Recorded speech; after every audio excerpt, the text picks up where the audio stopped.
ঢাকাতে যে পরিমাণ অবৈধ ব্যাটারি চালিত রিক্সা চলে এসছে, এটা নিয়ে জনদুর্ভোগ একদম চরম পর্যায়ে পৌঁছেছে। বিশেষ করে প্রত্যেকটি ঢাকার নাগরিক, প্রত্যেকটি অঞ্চলে স্পেশালি নারীরা এবং শিশুরা কিন্তু সবচেয়ে বেশি বিড়ম্বনার শিকার হচ্ছেন, কারণ প্রচুর অ্যাক্সিডেন্ট হয়। রিসেন্ট যে গবেষণা হয়েছে সেখানে ঢাকার 20% যে অ্যাক্সিডেন্ট, সেগুলোর একটি বড় কারণ হচ্ছে ব্যাটারি চালিত রিক্সা।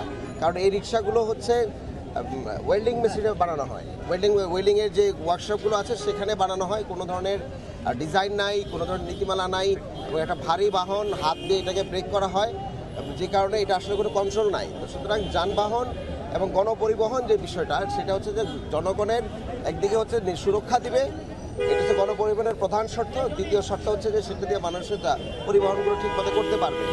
এই রিক্সাগুলোর মধ্যে কোনোটাই নাই যে গণপরিবহনের যে মিনিমাম যে স্ট্যান্ডার্ড, যে মানুষকে নিরাপদে পৌঁছে দেওয়া, যারা বসছেন ড্রাইভ করছেন তার জন্য এটা নিরাপদ না, কারণ এটা স্পিড এবং এটার সকল কারিকুলাম কোনো মেকানিক্যাল স্ট্যান্ডার্ড অনুযায়ী তৈরি হয়নি। আর দ্বিতীয় হচ্ছে যে রাস্তা দিয়ে যাচ্ছেন না, লোকজনের উপরে তারা আসলে পড়ে যাচ্ছেন, কারণ কোনো কন্ট্রোল করতে পারা যাচ্ছে না। সুতরাং এটার কোনো ধরনের বৈধতা এখানে নাই, আপনারা ভালো করে জেনে থাকবেন। এবং আমরা সরকারের পক্ষ থেকে বৈধ রিক্সা, যেটা মানুষের জন্য সুরক্ষা দেয়, সেফ যানবাহন আমরা তৈরি করছি। সরকার প্রাইভেট সেক্টরকে বলেছে, ডিজাইন দিয়ে দিয়েছে, তারা তৈরি করবে। এবং প্যারালালি আমরা ট্রেনিংয়ের ব্যবস্থা করেছি, এই মাস থেকে শুরু হবে। তো সুতরাং রিক্সা যারা চালাবেন কিংবা যে কোনো পরিবহন যারা চালাবেন, তার তো ড্রাইভিংয়ের ট্রেনিং লাগবে, যে কীভাবে এটা চলবে। সুতরাং একদিকে ট্রেনিং দেওয়া হবে, ট্রেনিংয়ে যারা পাস করবেন তারা অ্যাপ্লাই করতে পারবেন রিক্সার জন্য। একটি ভোটার আইডি কার্ডের এগেনস্টে শুধুমাত্র একটি রিক্সায় দেওয়া হবে। তো সুতরাং রিক্সা দিয়ে এই যে বাণিজ্য করা, ব্যবসা করা, সেটা আসলে বন্ধ হবে সবার প্রথমে। আর দ্বিতীয় হচ্ছে যে সড়কের মধ্যে শৃঙ্খলা আনার জন্য ট্রেনিংটা খুব গুরুত্বপূর্ণ।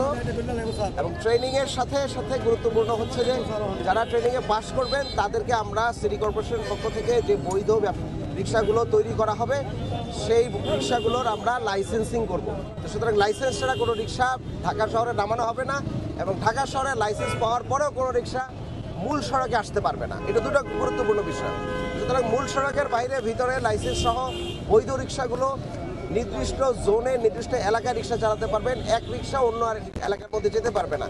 এই ধরনের শক্ত কাঠামো আইন আমরা তৈরি করছি, গাইডলাইন আমরা তৈরি করেছি, আমরা স্ট্যান্ডার্ডটা তৈরি করেছি, যে বাহনটা তৈরি করা হবে এবং কারা কারা এটা তৈরি করতে পারবেন। সেখানেই রিক্সা উৎপাদন কেউ করতে পারবেন না, তাদেরও আর আমাদের সিটি কর্পোরেশন থেকে লাইসেন্স নিতে হবে। সেই লাইসেন্সগুলো নিয়ে যখন রিক্সা প্রডিউস করবেন, আমরা তখন নাম্বার প্লেট দিব, যিনি এই